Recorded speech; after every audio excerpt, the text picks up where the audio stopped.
তোমরা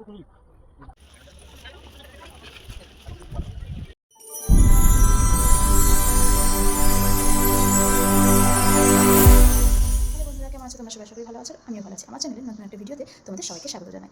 তো আজকে হলো শুক্রবার, আর আজ যাচ্ছে এক জায়গায় ঘুরতে। তো সেই জন্য মনটা একটু বেশি ভালো আছে, কারণ ওই জায়গায় না যাওয়ার আমার অনেক দিনের ইচ্ছে ছিল। তো আজকে সেই ইচ্ছেটা পূরণ হচ্ছে। তো বাড়ির অনেকে মিলে যাচ্ছি।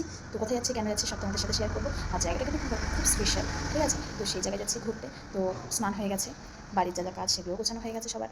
তো স্নান টান করেছি, এখন ঘরে পুজোটা দেবো, পুজো দিয়ে তারপরে রেডি হবো, কারণ হচ্ছে সকাল গাড়ি চলে আসবে সকাল সকাল। তাই স্নান করে ফেলেছি। এখন বাজে না তো কটা, এখন বাজে 6:45। তো সকাল সকাল মানে তাড়াতাড়ি স্নান টান করে নিয়েছি, এখন পুজোটা দিয়ে নেবো, তারপরে রেডি হবো। তো চলো রেডি হয়ে তারপর আবার আসবো তোমাদের সাথে কথা বলতে। দেখতে থাকো আর সঙ্গে থাকো। হ্যালো বন্ধুরা, তো পুজো দেওয়া হয়ে গেছে, এখন রেডি হবো। এখন বাজে 7:24। তো 8টার সময় গাড়ি আসবে। তো এখন রেডি হয়ে নিই, সবাই মোটামুটি রেডি হচ্ছে, আমিও রেডি হয়ে নিই। তো রেডি হয়ে আবার আসছি তোমাদের সাথে কথা বলতে। চলো দেখতে থাকো আর সঙ্গে থাকো।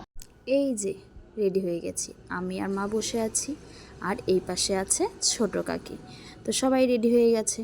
তারপরে আসলে ওই যে বড় কাকিও চলে এসেছে। তো এবার আমরা ওয়েট করছি গাড়ির জন্য। তারপর দেখি গাড়িও চলে এসেছে। এই দেখো আমাদের গাড়ি কিন্তু হাজির। এবার আমরা একে একে গাড়িতে উঠে পড়বো। তো তাই সবাই একটু এগিয়ে এগিয়ে যাচ্ছে। আর আমি আবার কি করেছি জানো তো, নিজের পার্সটা ভুলে যেখানে বসেছিলাম ওখানে রেখে চলে এসেছে। তাই কাকি বলছে, কি রে, এটা নিবি না? তারপরে কিন্তু আমরা বেরিয়ে পড়লাম আমাদের গন্তব্যের উদ্দেশ্যে। তো চলো দেখতে থাকো আর সঙ্গে থাকো।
তারপর আমরা চলে আসলাম একটা মিষ্টির দোকানে, কিছু মিষ্টি টিষ্টি নেওয়ার জন্যে। তারপরে চলে আসলাম আমাদের গন্তব্যস্থলে, সেটা হলো শিবনিবাস বাবার মন্দিরে। এখানে যে ঠাকুরটা আছে সেই ঠাকুরটা জানো তো এশিয়ার দ্বিতীয় বৃহত্তম শিবলিঙ্গ, মানে অনেকটা বড়, জানো তো। তো চলো ভেতরে যাই। এবার সবাই একে একে মন্দিরে ঢুকছে, আমিও যাচ্ছি। তো চলো মন্দিরে গিয়ে তোমাদের ঠাকুরটা দর্শন করাই। দেখো বন্ধুরা, ঠাকুরটা কত বড়। আর আমরা যেহেতু শুক্রবারে গেছি, তার জন্য কিন্তু মন্দিরটা আমরা বেশ ফাঁকা পেয়েছি। সোমবারে জানি খুব ভিড় হয়, তো আমরা বেশ ভালোভাবেই কিন্তু পুজো দিতে পেরেছি, জানো তো।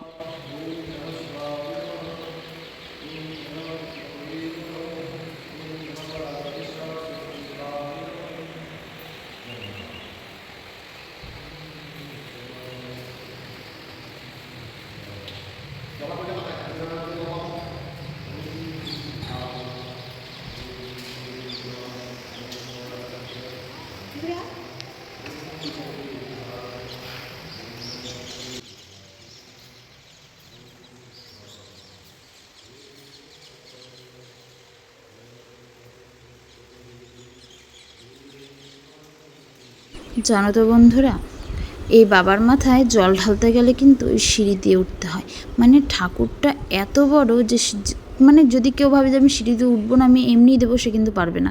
মানে সিঁড়ি দিয়ে উঠে জল ঢেলে আবার সামনের সিঁড়ি দিয়ে কিন্তু নামতে হয়। আর আমি এতই বেটো যে আমি নাগালই পাচ্ছিলাম না, তাও কষ্ট করেই দিলাম। তো পুজো দেওয়া হয়ে গেছে, তাই এবার নেমে যাচ্ছি। তারপরে চলে আসলাম এই ঝিলটা না নদী আমি সঠিক জানি না, বাট জায়গাটা বেশ ভালো লাগছিল, মন্দিরের পাশেই। তো সেখানে চলে আসলাম আমি আর ভাই ঘুরতে। বললাম ভাই কিছু ছবি টবি তুলে দাও, জায়গাটা বেশ ভালো লাগছে, তাই এই জায়গাটা ঘুরে নিলাম। তো চলো দেখতে থাকো আর সঙ্গে থাকো। তারপরে ঘোরা কমপ্লিট, এবার বাড়ি চলে এসেছি। বাড়িতে ওই যে কাকারাও চলে আসছে, আমরাও চলে আসলাম। এই যে এটা হলো আমাদের বাড়ির গলি। তো এখন যাব, ঘরে যাব। তো চলো দেখতে থাকো। হ্যালো বন্ধুরা, এই যে বাড়ি চলে এসেছি। এখন ড্রেস চেঞ্জ করবো, তারপরে হচ্ছে একটু খাওয়া দাওয়া করবো। তো আজকের ব্লগটা এখানেই শেষ করছি, দেখাবো অন্য একটা ব্লগে। তো আমার ভিডিওটা যদি ভালো লাগে লাইক কমেন্ট শেয়ার করে পাশে থাকো, আর সাবস্ক্রাইব করে বেল আইকনটা কিন্তু প্রেস করে দিও। তো আজকের ব্লগটা এখানেই শেষ করছি, দেখাবো অন্য একটা ব্লগে। তো চলো টাটা বাই, সবাই ভালো থেকো, সুস্থ থেকো।